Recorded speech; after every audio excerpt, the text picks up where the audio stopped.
வணக்கம்பா. இன்னைக்கு ஒரு அருமையான கதைய பத்தி பார்க்கலாம். ஒரு ஊர்ல சண்முகம்னு ஒரு விவசாயி வாழ்ந்துட்டு வந்தாரு. அவருக்கு திடீர்னு பண கஷ்டம் வந்துச்சு. இத பத்தி தன்னுடைய மகன் கிட்ட பேசினாரு. அதுக்கு அவர் மகன், நம்ம கிட்ட இருக்க கழுதைய வித்து வர அந்த பணத்தை வச்சு பிரச்சனைய சமாளிக்கலான்னு அவர் மகன் சொன்னான். விவசாயியும் சரின்னு சொல்லிட்டு அவரும் அவரது மகனும் கழுதைய கூட்டிக்கிட்டு பக்கத்து ஊரு சந்தைக்கு நடந்து போனாங்க. அப்படி போகும்போது ஒருத்தர் அவங்கள பார்த்து சொன்னாரு, ஐயோ என்னப்பா, உங்களுக்கு கொஞ்சம் கூட மூளை இல்லையா? கழுத சும்மாதான நடக்குது.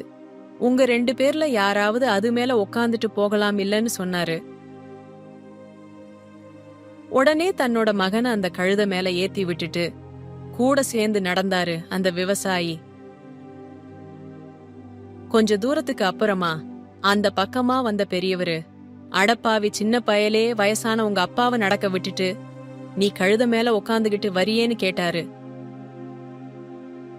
உடனே விவசாயி சரின்னு தான் உக்காந்துகிட்டு அவரோட மகனை கூட நடக்க சொன்னாரு அந்த விவசாயி. கொஞ்ச தூரம் போனதுக்கு அப்புறம் ஒரு பாட்டி வழியில வந்துச்சு.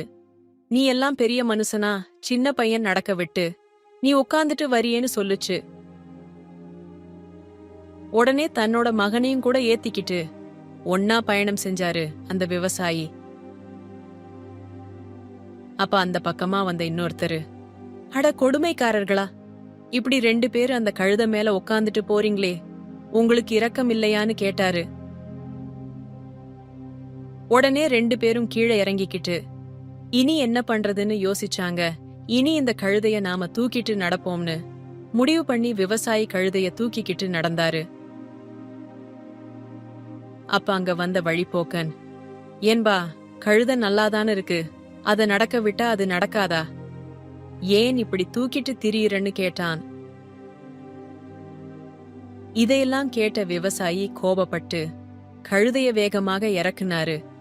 அப்போ பயந்து போன அந்த கழுத துள்ளி குதிச்சது. உடனே பிடிய விட்டாரு அந்த விவசாயி.